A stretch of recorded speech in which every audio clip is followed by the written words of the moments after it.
नमस्कार विद्यार्थी मित्रांनो, आज आपण मराठी या विषयाचा पाठ क्रमांक 7 मुग्धा लिहू लागली हा पाठ पाहणार आहे. तर सुरुवातीला काय करूया, या पाठाचे आपण प्रकट वाचन करूया. चला तर सर्वांनी बोट ठेवा व्यवस्थित आणि शब्द ऐकायचे आहेत व्यवस्थित, मनातल्या मनात म्हणायचे आहेत ते शब्द. मुग्धा लिहू लागली. मुग्धाच्या शाळेत चित्रकला, रांगोळी, कथाकथन स्पर्धा झाल्या. आज शाळेत बक्षीस समारंभ होता. सर्व मुलांना आणि त्यांच्या पालकांनाही आमंत्रण होते. मुग्धा आणि तिचे आईबाबाही शाळेत आले होते. त्यांनी मुग्धाच्या बाईंची भेट घेतली. काय म्हणते आमची मुग्धा, आईने बाईंना विचारले. अभ्यासात हुशार आहे, चित्रकला स्पर्धेत पहिल्या नंबरचं बक्षीसही पटकावलंय, पण ती जास्त बोलत नाही. घरीही अशीच वागते का, बाई म्हणाल्या. हो, आईने नाराजीच्या स्वरात उत्तर दिले. तेवढ्यात प्रमुख पाहुणे आले. जो तो आपापल्या जागेवर जाऊन बसला. मुग्धा व तिचे आईबाबाही खुर्चीत जाऊन बसले. बाई कार्यक्रमाच्या पुढील तयारीला लागल्या. या ठिकाणी चित्र आहे पहा, कार्यक्रमाचं चित्र आहे, हे नंतर बघू आपण. आणि पुढील आपण काय करायचं आहे, प्रकट वाचन करूया. पाहुणे म्हणून एक प्रसिद्ध लेखक आले होते. बाईंनी त्यांचे स्वागत केले. शाळेतील शिक्षिका जाधवबाईंनी प्रमुख पाहुण्यांची ओळख करून दिली. बक्षिसे देण्याचा कार्यक्रम पार पडला. प्रमुख पाहुण्यांनी भाषणास सुरुवात केली. प्रथम त्यांनी बक्षीस मिळवणाऱ्या मुलांचे अभिनंदन केले व बक्षीस न मिळवणाऱ्या मुलांचंही कौतुक केले. बक्षीस मिळवलेल्यामध्ये मुग्धाचाही नंबर होता. मुग्धा मन लावून प्रमुख पाहुण्यांचे भाषण ऐकू लागली. पाहुण्यांनी त्यांच्या लहानपणीच्या गमतीजमती सांगितल्या. सर्व मुले पोट धरून हसली. नंतर ते स्वतः लेखक कसे झाले हे त्यांनी सांगितले. ते म्हणाले, मला पहिल्यापासून लिहिण्याचा छंद होता, मात्र मी फार अबोल होतो. मी कोणाशीही जास्त बोलत नसे. रोज ज्या गोष्टी घडायच्या त्या मी माझ्या वहीत लिहून काढायचो. अगदी बारीक सारीक गोष्टी मी त्यात लिहित असे. दिवसभर झालेल्या गोष्टी आठवून मी वहीत रोज रात्री लिहून काढत असे. मला तो छंदच लागला होता. रोज वहीत लिहिल्याशिवाय मला झोप येत नसे. उठल्यापासून झोपेपर्यंत ज्या ज्या गोष्टी मी स्वतः केल्या, नित्यक्रम सोडून ज्या ज्या गोष्टी माझ्या नजरेत आल्या त्या सर्व मी लिहू लागलो. त्यामुळे माझी निरीक्षण शक्ती वाढली, स्मरणशक्ती वाढली, माझी शब्दसंपत्ती वाढली. छोटे छोटे प्रसंग, उदाहरणार्थ शाळेतल्या घटना, बागेतील चिंचा, बोरे हळूच कोणाच्याही न कळत काढणे, लहान सहान खोड्या, माझ्या हातून घडलेल्या चुका, ताईशी भांडण, मार चुकवण्यासाठी केलेला अभिनय, सहलीची मजा, विनोदी प्रसंग, अचानक उद्भवलेले संकट, अशा अनेक गोष्टी मी वहीवर उतरवू लागलो. पुढे मला काही कल्पना सुचू लागल्या. घडलेल्या प्रसंगावरून मी कविता, कथा लिहू लागलो. माझ्या शाळेतल्या शिक्षकांना दाखवू लागलो. ते माझे कौतुक करू लागले. त्यांच्यामुळे मला प्रोत्साहन मिळत गेले. थोडा मोठा झाल्यावर दैनिकात, मासिकात लिखाण प्रसिद्ध होऊ लागले. लिखाण करता करता माझ्या असं लक्षात आलं की मी सर्वांशी छान गप्पा मारू शकतो आणि मी सर्वांशी बोलू लागलो. विशेष म्हणजे सर्वांशी गप्पा मारल्याने लिखाणासाठी मला विषय सुचत गेले. माझे काका एकदा मला म्हणाले, हा घुम्या मुलगा चांगलाच बोलू लागलाय. बोलण्यानं, लिहिण्यानं, वाचल्यानं माझ्यात परिवर्तन घडत गेलं. माझ्या आयुष्याला एक वेगळंच वळण मिळालं आणि मी एक साहित्यिक झालो. पाहुण्यांचं भाषण ऐकून मुग्धा अगदी मुग्ध झाली. तिने मनाशी निश्चय केला, आपणही रोज लिहायचं. नेमका हाच विचार तिच्या आईबाबांच्या मनात आला. नुकतीच बाबांनी मुग्धाला नवीन वर्षाची एक डायरी कंसात रोजनिशी हा शब्द आहे एक डायरी दिली होती. अजून ती कोरीच होती. मुग्धाने मनाशी पक्के ठरवले. नवीन वर्षाचा संकल्प केला की रोज काहीतरी लिहायचं. दुसऱ्या दिवसापासून तिने लिखाणाला सुरुवात केली. रोजच्या रोज तिच्या डायरीची पाने भरू लागली. आजीचं वर्णन, बाबांचे अभ्यास घेणे, भाऊशी भांडणे, मैत्रिणीचा वाढदिवस, आईची माया, तिच्या शिक्षिका, सुट्टीचा दिवस अशा अनेक विषयांचे लेखन डायरीच्या कागदांवर झरझर उतरू लागले. एखादी गोष्ट मनासारखी किंवा मनाविरुद्ध झाली की तीही कागदावर येऊ लागली. त्यामुळे तिची चूक ही तिला कळू लागली. आपोआप आईबाबांशी भावांशी सुसंवाद घडू लागले. मुग्धाची अबोल कळी फुलायला लागली आणि गप्प गप्प राहणारी मुग्धा मोकळेपणाने बोलू लागली, लिहू लागली. निर्मला मठपती या लेखिका आहेत या पाठाच्या. आणि आपण पुढे या पाठाचं काय करणार आहे तर आता प्रकट वाचन झाल्यानंतर विस्तारित रूप काय करणार आहे पाहणार आहे, लक्षात ठेवा. नमस्कार. तर आता आपण काय करायचं आहे मुलांनो, प्रकट वाचन केलेलं आहे. मुग्धा लिहू लागली या पाठाचं, मुग्धा लिहू लागली या पाठाचं आपण प्रकट वाचन पाहिलेलं आहे. तर आता काय करायचं आहे आपल्याला याच्या पुढं या पाठाचं थोडंसं विस्तारित रूप, शब्दार्थ, जोड शब्द यांचा आपण अभ्यास करणार आहे. तर चला याचं विस्तारित रूप, त्याचबरोबर शब्दाचे अर्थ आणि मुग्धा लेखक कशी झाली हे आपण या पाठामध्ये आता काय करणार आहे पाहणार आहे. तर बघा लक्षात ठेवा, आपण वाचन केलेलं आहे. प्रकट वाचन तुम्ही देखील मोठ्यानं करायचं आहे, त्याला आपण प्रकट वाचन म्हणतो. तर याचा पुढचा भाग आपण आता पाहायचा आहे. लक्षात ठेवा, मुग्धाच्या शाळेत चित्रकला, रांगोळी, कथाकथन स्पर्धा झाल्या. म्हणजे मुग्धा जी होती, मुग्धा लेखक कशी झाली, मुग्धाला कुठून प्रेरणा मिळाली, तिच्यामध्ये लेखक होण्याची भावना कशी जागृत झाली याचा आपण या ठिकाणी आता काय करणार आहे तर अभ्यास करणार आहे. लक्षात ठेवा, याचा या ठिकाणी आपण अभ्यास करणार आहे. मग मुग्धा लेखक होण्यापाठीमागे तिला कोणाची प्रेरणा मिळाली? कोणतीही व्यक्ती जीवनात मोठी होण्यासाठी, अतिउच्च स्थानावर जाण्यासाठी त्या व्यक्तीला कोणाकडून तर प्रेरणा घ्यावी लागते, कोणाचा तर आदर्श घ्यावा लागतो, कोणाचे तर चांगले गुण घ्यावे लागतात. मग ते तुमच्या आईवडिलाचे असू देत, भावाचे असू देत, तुमच्या मित्राचे असू देत, थोर नेत्यांचे असू देत, तुमच्या आजूबाजूला असणाऱ्या तुमच्या परिचयाच्या व्यक्तींचे असू देत. लक्षात ठेवा, जीवनात मोठे होण्यासाठी दुसऱ्यांचे चांगले गुण आपल्याला नेहमी घ्यावे लागतात, त्यांचा आदर्श घ्यावा लागतो. आणि तो आदर्श मुग्धाने बक्षीस वितरणाच्या कार्यक्रमात एका समारंभात कसा घेतला याचं वर्णन आता आपल्याला या पाठामध्ये पाहायचं आहे. लक्षात ठेवा. तर मुग्धाने जी स्पर्धा शाळेत झाल्या होत्या त्या स्पर्धामध्ये तिचा नंबर आला होता. चित्रकला असू दे, कथाकथन असू दे, काव्यगायन असू दे, सुंदर अक्षर लिखून असू दे, अशा बऱ्याच स्पर्धेमध्ये मुग्धाचा नंबर आला होता. आणि त्या दिवशी बक्षीस समारंभाचा कार्यक्रम तिच्या शाळेमध्ये होता. आणि त्या कार्यक्रमाला त्यांच्या आई वडिलांना, सर्व विद्यार्थ्यांच्या, आपण शाळेत ज्या वेळेला कार्यक्रम घेतो बक्षीस समारंभाचा, त्यावेळेला तुमच्याबरोबर तुमच्या आईबाबांनाही बोलवलं जातं. लक्षात ठेवा, तुमच्याबरोबर तुमच्या आईबाबांनाही बोलवलं जातं. अशा पद्धतीने मुग्धाचे आईबाबा शाळेत आले होते. आणि शाळेत आल्यानंतर कार्यक्रमाच्या अगोदर ते मुग्धाच्या बाईंना भेटले आणि विचारलं, तुमचे देखील आईबाबा आम्हाला भेटतात कार्यक्रमाच्या अगोदर, विचारतात आमचा अथर्व कसा आहे, आमचा संकेत कसा आहे, आमची राणी कशी आहे, आमची प्रियंका कशी आहे. अशा पद्धतीचं बोलणं आमचं आणि तुमच्या आईवडिलांचं होतं.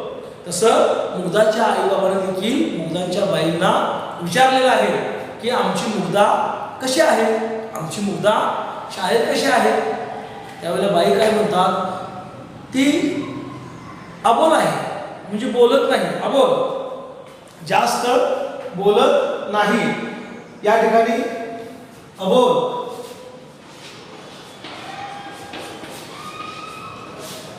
अबोल, कमी बोलणारी किंवा बोलणारा, ती कमी बोलणारी किंवा बोलणारा अबोलचा अर्थ, तर ती कमी बोलते. घरी देखील अशीच आहे का? शाळेत तिने चित्रकला स्पर्धेत नंबर देखील घेतलेला आहे, बाई म्हणतात, पण जास्त बोलत नाही, ती अबोल आहे, कमी बोलते, कमी बोलते.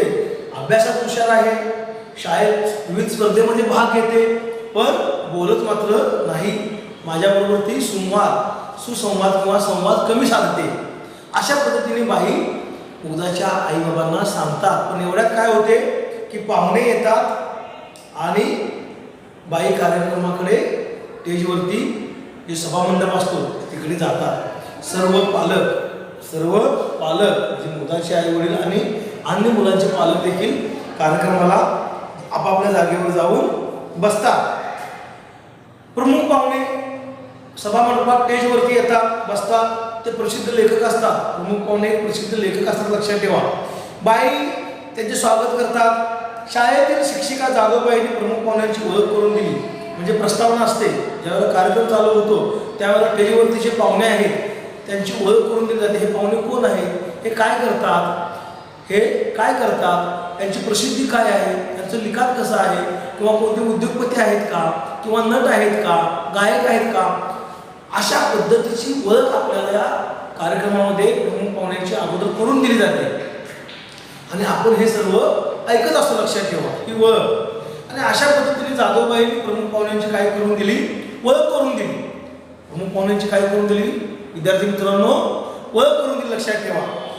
त्यानंतर बक्षिसे देण्याचा कार्यक्रम पार पडला आणि ओळखीनंतर काय सत्कार झाले असतील आणि बक्षीस समारंभ झाले. सर्व विद्यार्थ्यांना त्यांच्या चित्रकला स्पर्धेतील, कथाकथन स्पर्धा असतील किंवा ज्या रांगोळी स्पर्धा असतील, काय धावणे असतील, गायन असेल, अशा सर्व स्पर्धेतील बक्षिसं देऊन झाली. आणि बक्षिसं दिल्यानंतर प्रमुख पाहुण्यांचं भाषण असतं, सर्वांचं कौतुक करण्यासाठी. ज्यांना बक्षिसं मिळाले त्यांचंही कौतुक करण्यासाठी, आणि ज्यांचं नाही मिळालं त्यांनी कशी मिळवायची बक्षिसं, ते मिळवण्यासाठी त्यांनी काय केलं पाहिजे याचंही मार्गदर्शन प्रमुख पाहुणे करत असतात, लक्षात ठेवा. आणि प्रमुख पाहुण्यांच्या भाषणास सुरुवात झाली. प्रथम बक्षीस मिळवणाऱ्या मुलांचे अभिनंदन केले. पाहुण्यांनी अभिनंदन करणे म्हणजे कौतुक करणे. अभिनंदन करणे म्हणजे या ठिकाणी काय आहे, कौतुक करणे, लक्षात ठेवा. अभिनंदन,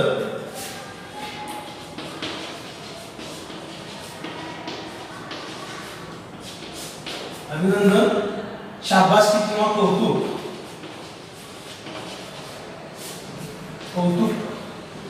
किंवा शाबासकी देणे. त्यांचं अभिनंदन केलं म्हणजे कौतुक केलं, त्यांना शाबासकी दिली. आणि प्रमुख पाहुण्यांनी बोलायला सुरुवात केली. प्रमुख पाहुण्यांनी दोघांचंही कौतुक केलं. ज्यांचा नंबर आलाय त्यांनाही पाठीवरती थाप मारली. तुम्ही बाबांनो याच्या पुढेही अजून चांगले काम करा, अजून चांगली चित्र काढा, अजून चांगली रांगोळी काढा. आणि ज्यांचा नंबर आला नाही त्यांनाही मार्गदर्शन केलं, त्यांचंही कौतुक केलं, त्यांनाही सांगितलं तुम्ही बाबांनो कशा पद्धतीने काम करा, कशी रांगोळी काढा, कशी कथाकथन करा, शिका. आणि तुम्हीही पुढच्या वर्षी या नंबरामध्ये, या सत्कार समारंभामध्ये या. अशा पद्धतीने लेखकाने, जे प्रमुख पाहुणे होते त्यांनी मुलांचे कौतुक केले. आणि भाषणामध्ये थोड्याशा लेखकाच्या गमती देखील सांगितल्या. ते शाळेमध्ये कसे वागायचे, काय करायचे, या गमती त्यांनी सांगितल्या, लक्षात ठेवा. पुढे ते लेखक कसे बनले, ते साहित्यिक कसे बनले हे त्यांनी सांगायला सुरुवात केली, लक्षात ठेवा. ते लेखक कसे बनले हे सांगायला त्यांनी काय केली तर सुरुवात केली. तर बघा, लक्षात ठेवा, त्यांच्या बोलण्यामध्ये एक आलं की ते पहिल्यापासून लिहिण्याचा सराव करायचे. लहानपणापासूनच त्यांना लिहिण्याचा छंद होता. लहानपणापासूनच त्यांना लिहिण्याचा छंद होता.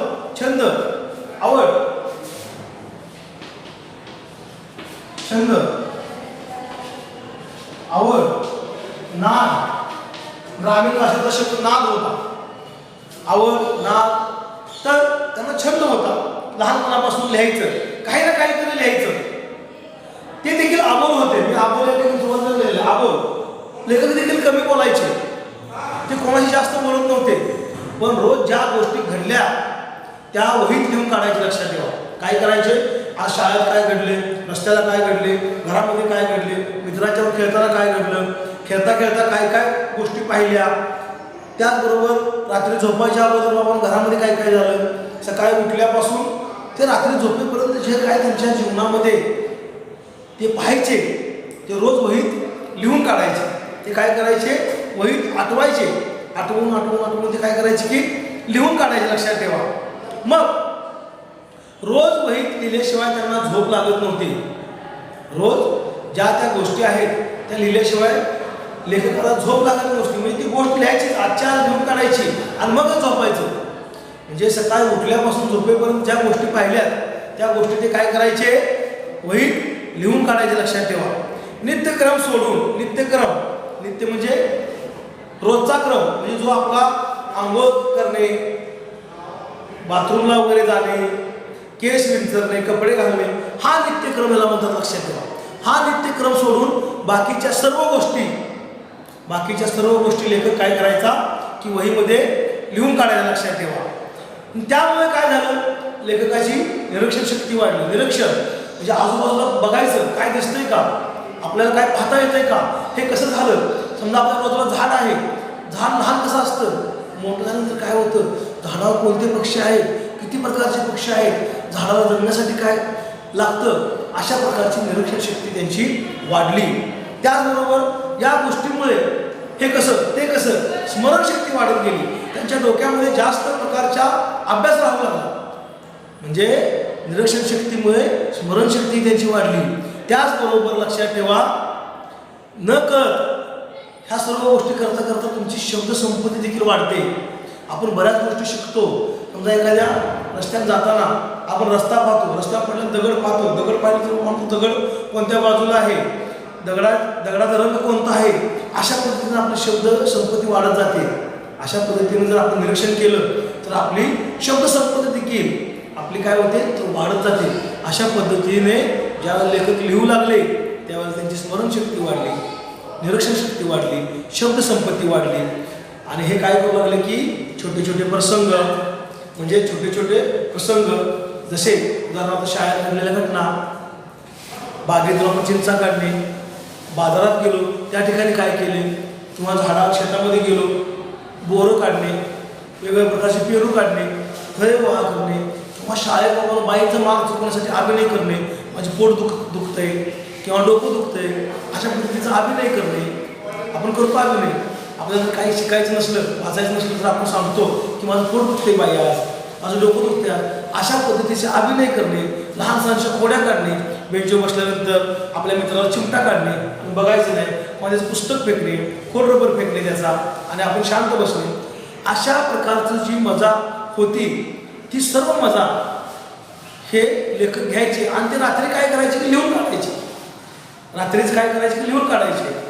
मित्रांत बसल्यानंतर केलेल्या गप्पा, विनोद, टिंगल टवाळकी, गंमत, उड्या मारणे. त्याचबरोबर एखादं संकट अचानक आलं त्यासाठी आपल्याला काय करावं लागलं. समजा संकट म्हणजे काय, रस्त्यावर चाललोय आपण आणि अचानक कुत्रं आलं, ते एकदम आलेलं संकटच आहे, तर आपण काय करायचं, पळायचं की त्याला दगड मारायचा की शांत उभं राहायचं. यासाठी काय केलं, हे सर्व लेखकांनी काय केलं की रोज संध्याकाळी लिहून काढलं.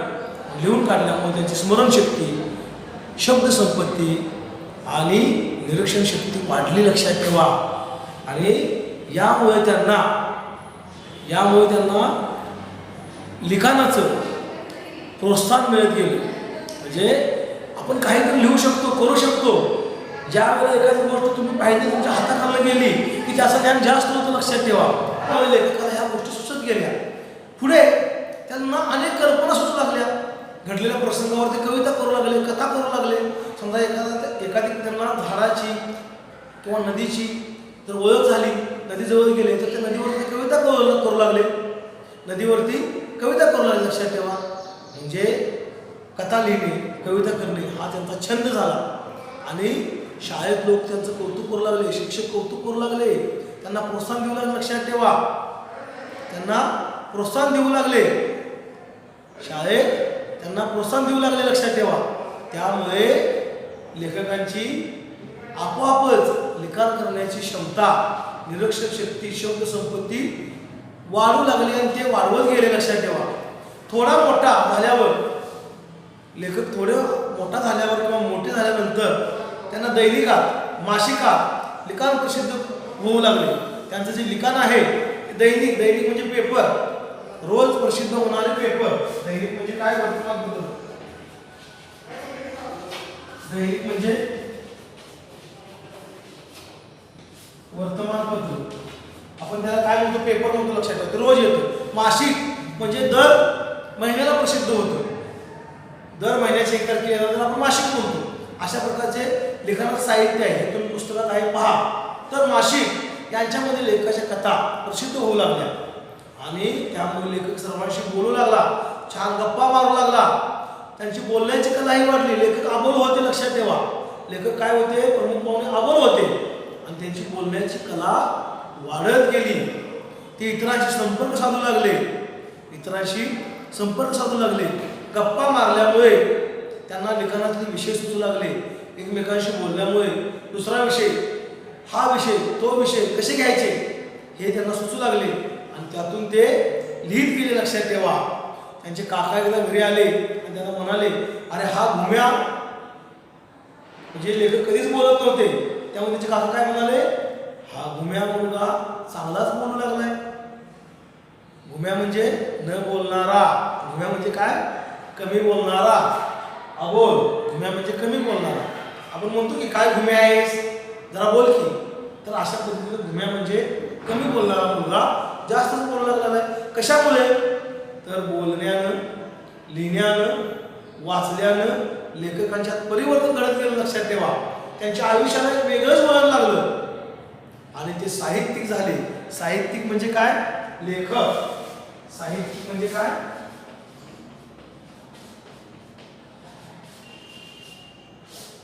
साहित्यिक, लेखक किंवा साहित्य लिहिणारा. साहित्य म्हणजे घरचं भांडीकुंडी नव्हे, सामान सुमान नव्हे, ते साहित्य वेगळं. आणि साहित्यिक म्हणजे लेखक, कथा लिहिणारा, गोष्टी लिहिणारा, कविता लिहिणारा, यांना देखील साहित्यिक म्हणतात. लक्षात ठेवा. लेखकाला साहित्यिक असा शब्द आहे दुसरा समानार्थी. तर लेखक साहित्यिक झाले. लक्षात ठेवा. मोठे मोठे साहित्यिक झाले. त्यांची पुस्तकं, वेगवेगळ्या कथासंग्रह प्रसिद्ध होऊ लागले. लक्षात ठेवा. म्हणजे हे सर्व ऐकून मुलांच्या मनावर परिणाम झाला. मुलांच्या मनावर परिणाम झाला. जे पुढं ऐकणारे विद्यार्थी होते त्यांना देखील चालना मिळाली. आपण काय केलं पाहिजे? आपण निरीक्षण केलं पाहिजे, वाचलं पाहिजे, लिहिलं पाहिजे. हे मुलांना त्यांच्या डोक्यात चक्र फिरू लागलं त्याच वेळेला. आणि त्यामध्ये एक कोण होती? तर मुग्धा होती. त्यामध्ये कोण होती? मुग्धा होती. आणि मुग्धानं देखील निश्चय केला. निश्चय करणं म्हणजे संकल्प करला, ठरवलं. निश्चय करणे, ठरवणे. मुग्धाने ठरवलं की आजच आपण काहीतरी लिहायचं. आणि तिच्या आई वडिलांनी, बाबाने तिला एक डायरी दिली होती. डायरी म्हणजे रोजनिशी वही घरामध्ये असते बघा. रोज आपण काहीतरी लिहायचं, त्याला रोजनिशी म्हणतात. त्या वहीत काही ना काही तर रोज लिहायचंच. मग जमा खर्च असू दे, घरचं साहित्य आणलेलं असू दे, किंवा बाहेर गे काही खर्च आला तो असू दे, अशी रोजनिशी त्यांच्या वडिलांनी मुग्धाला दिली होती. त्यात मुग्धाने लिहायचं असं ठरवलं बघा. आणि तिने नवीन वर्षाची संकल्पनाच केली, रोज आपण त्या वहीत काहीतरी लिहायचं. आणि अशा पद्धतीने रोजच्या रोज मुग्धा डायरीची पाने भरू लागली. आजीचं वर्णन, आजी कशी दिसते, बाबा कसे दिसतात, आजोबा कसे दिसतात, समोरची गाय कशी आहे, गोठा कसा आहे, आपलं घर कसं आहे, तुम्ही काहीही लिहा. तिनं लिहायला चालू केलं. आई स्वयंपाक कशी करते, आई बाबा घरचं काम कशी करते, बाबा काय करतात, बाबा कुठे जातात, बाबा आल्यानंतर काय करतात, भाऊ काय करतो, छोटी बहीण काय करते. अशा पद्धतीचं लिखाण तिनं रोजच्या रोज चालू केलं. आणि तिची डायरी भरभर झर अशी भरू लागली. रोज एक दोन पानं डायरीची भरू लागली. लक्षात ठेवा. म्हणजे मुग्धा लेखकाच्या बोलण्यावरून स्वतः लेखक होण्याच्या वाटेकडे वाटचाल करू लागली. लक्षात ठेवा, मुग्धा प्रमुख पाहुणे लेखक यांच्या बोलण्यावरून ती स्वतः लेखक होण्याच्या साहित्यिक होण्याच्या वाटेकडे वाटचाल करू लागली, जाऊ लागली बघा. आणि ती रोजची गोष्ट आपल्या पानावरती उतरून काढू लागली. तिला तिची चूक पण कळू लागली, आपण काय चुकतोय का आज, कशामुळे. तर एखादी तिची गोष्ट मनाविरुद्ध झाली, चुकीची झाली, तरी देखील ती वहीत लिहायची. आणि त्यामुळे तिला आपली चूक आहे का, आज आपण चुकलोय का सर्व बरोबरच आहे माझं. आपण देखील काय वेळा चुकतो, चूक देखील ती वहीमध्ये लिहू लागली. आणि त्यामुळे माझी आज ही चूक झालेली आहे, मी असं वागायला नाही पाहिजे होतं, करायला नाही पाहिजे होतं, अशी चूक तिला समजू लागली. आणि आपोआप आईबाबांशी, भावांशी, मित्रांशी, शेजापाजाऱ्यांशी मुग्धा बोलू लागली. अबोल मुग्धा, न बोलणारी मुग्धा, भूमी मुग्धा बोलू लागली, बाईंशी बोलू लागली. तिची कळी फुलायला लागली. कळी फुलले म्हणजे कळी लहान असते, तिचं फुल होऊ लागलं. लक्षात ठेवा, जे आपण कळी पाहतो गुलाबाची वगैरे मोगऱ्याची आपल्या घरामध्ये असते, ती छोटी असते आणि अशी फुलते, तिचं फुल होतं.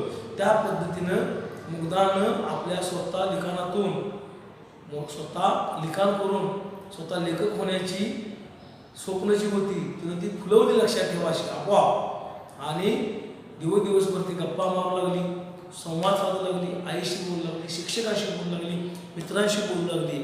अशा पद्धतीने ती मन मोकळेपणाने बोलू लागली आणि रोजच्या रोज लिहू लागली. आणि चांगलं लिखाण करून मुग्धा ही एक चांगली लेखिका बनली. लक्षात ठेवा. अशा पद्धतीने या पाठातून तुम्ही देखील काय करायचं आहे, काय शिकायचं आहे या पाठातून. तर लहान लहानशा गोष्टी ज्या आपल्या घरामध्ये आहेत, आपण दिवसभर काय करतो, कुणाशी भेटतो, कसं वागतो, आपल्याला काय चांगलं वाटलं, कुठलं झाड चांगलं दिसलं, ते सर्व वहीत आपण रोज संध्याकाळी बसल्यानंतर जसं आठवत तसं लिहून काढायचं. आणि याच्यामुळे तुमची काय होते, स्मरणशक्ती वाढते, स्मरणशक्तीला चालना मिळते, वाढते. आपण आठवतो आज सकाळी काय केलं, दुपारी काय केलं, सायंकाळी काय केलं, ते वहीत लिहून काढायचं. त्यामुळे तुमचा लिहिण्याचा देखील सराव चांगला होतो. आणि अशा पद्धतीने तुम्ही देखील लक्षात ठेवा, जर रोज असं केलं तर मुग्धासारखं एखादा चांगला लेखक, चांगले साहित्यिक बघा. धन्यवाद.